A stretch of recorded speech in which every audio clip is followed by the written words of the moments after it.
Yo tout le monde, donc dans cette nouvelle vidéo, donc on se retrouve encore pour une fiche d'élevage. Donc cette fois-ci, on va faire la fiche d'élevage d'une Crématogaster scutellaris.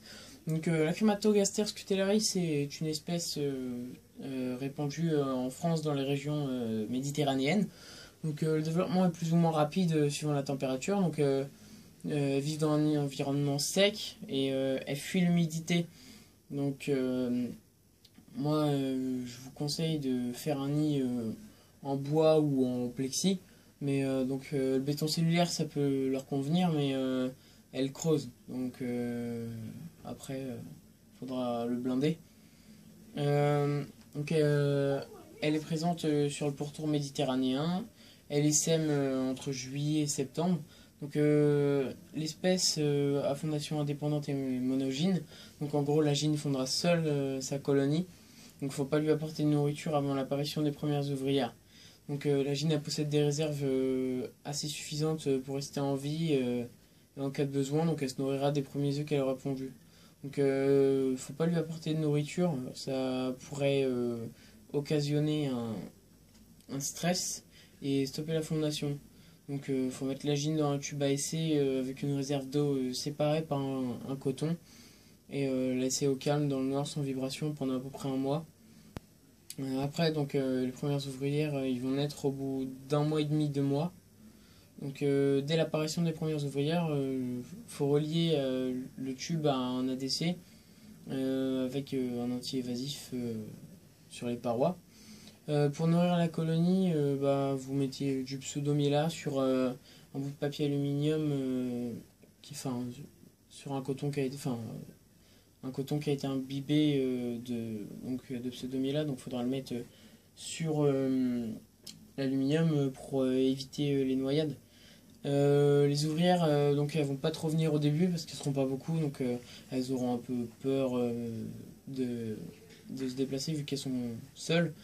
Donc après, une fois la dizaine d'ouvrières atteintes, donc elles sortiront exploser l'aire de chasse sans problème. Donc elles mangent de tout. Elles apprécient surtout les liquides sucrés. Faudra ajouter à leur repas quelques insectes morts passés 72 heures au congélateur pour éviter les acariens. Donc quand ils seront à peu près 100, vous pourrez leur donner des insectes vivants.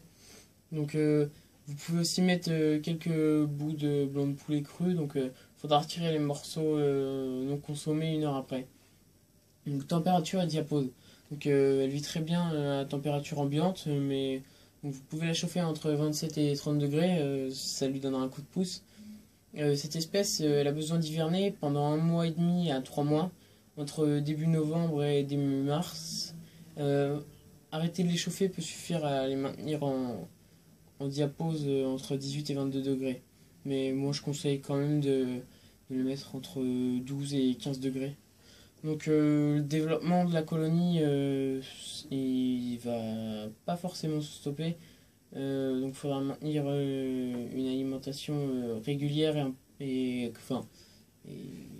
régulière.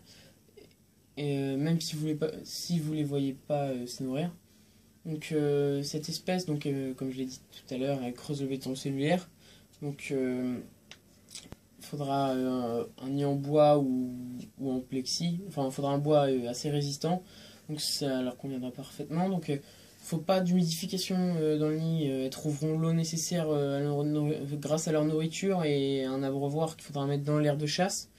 Donc elles fuiront toutes les parties humides du nid. Donc c'est quelque chose à savoir si vous voulez les faire changer de nid. Donc vous mettez un petit peu d'eau dans le...